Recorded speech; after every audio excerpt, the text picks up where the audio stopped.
एक बड़े भाई के रूप में और हर लोगों से आत्मीयता का संबंध निभाने वाले और इस ट्रस्ट राइस फाउंडेशन ट्रस्ट के अध्यक्ष परम श्रद्धेय दिनेश चंद्र श्रीवास्तव जी, जिनका निधन 13 तारीख को हुआ।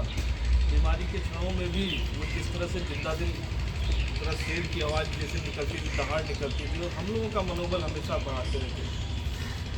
वो बीच में नहीं रहे, ये तो व्यक्तिगत रूप से मेरे संरक्षक और बड़े भाई के रूप में, क्योंकि हमारे हर सुख दुख में कहीं भी मुझे कष्ट होता था उनका फ़ोन आता था और तुरंत कई ऐसे संस्मरण हैं, सही समय से उनका पहुंच जाना। मेरे खिलाफ मुकदमा दर्ज हुआ शनिदेव मंदिर पे और उन्होंने कहा तुम मेरे साथ चलो, एक अधिकारी से बात करनी है। आईजी स्तर के अधिकारी थे, समाजवादी पार्टी की सरकार, तुरंत गए, गेट से अंदर बातचीत की, कहिए उन्होंने हाथ खड़े कर दिए, कहिए भाजपा के नेता हैं, इनके खिलाफ मेरी हिम्मत नहीं, लेकिन आपने कहा मैं इसको कुछ करूँगी। और भी तमाम चीज़ें रहती थी। हमारी पिता की तबीयत खराब हुई, तुरंत भाई साहब को, अर्जुन भाई साहब को लेके जाना, मतलब एक उस परिवार के सदस्य के रूप में हमेशा रहना।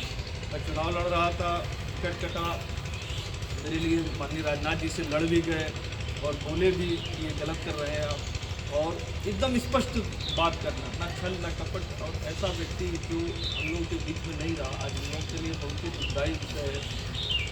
लेकिन उनकी जो आवाज़ थी और कभी हिम्मत ना हारना, बुलंदी के साथ एक बात रखना, एक जिंदा दिल इंसान की तरह और शेर की तरह वो जिए, और शेर की तरह जो सही समय पे, भगवान की भी ऐसी इच्छा रहती थी कि सही समय पे उनके सारे क्रियाक्रम भी सही समय पे होते रहें।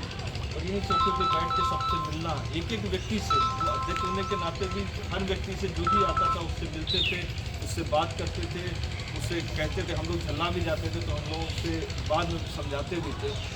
ऐसे श्रद्धेय दिनेश चंद्र श्रीवास्तव जी नहीं हम लोगों के बीच में रहे।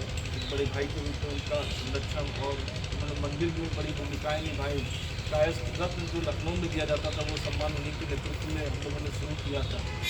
और तमाम चीज़ें, जैसे किसी भी कायस्थ परिवार या अन्य भी किसी परिवार के लिए संकट आता था, किसी के पास पैसा नहीं रहता था, तो वो तुरंत वहाँ पे मनोज भाई के जरिए, महामंत्री जी मनोज जी, उनके जरिए या किसी न किसी जरिए से, जैसे ही मैंने उनको फ़ोन पे बताया तो वो तुरंत वहाँ पे पहुँचवाते।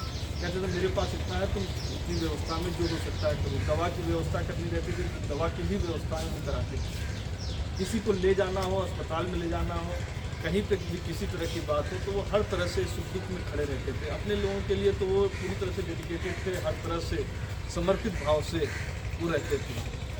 और उनका एक राष्ट्रवाद पे भी, हम लोग का शनिदेव मंदिर है लेखराज पे, कल वहाँ पे भी शोक सभा होगी, वहाँ से भी उनका जुड़ाव रहता था। पंडित जी को जैसे ही पता लगा इनकी शादी थी, उनका हमारे पंडित जी की, उन्होंने स्वयं कहा कि नहीं हम लोग चलेंगे, क्योंकि भाई साहब से एक व्यक्तिगत लगाव रहा।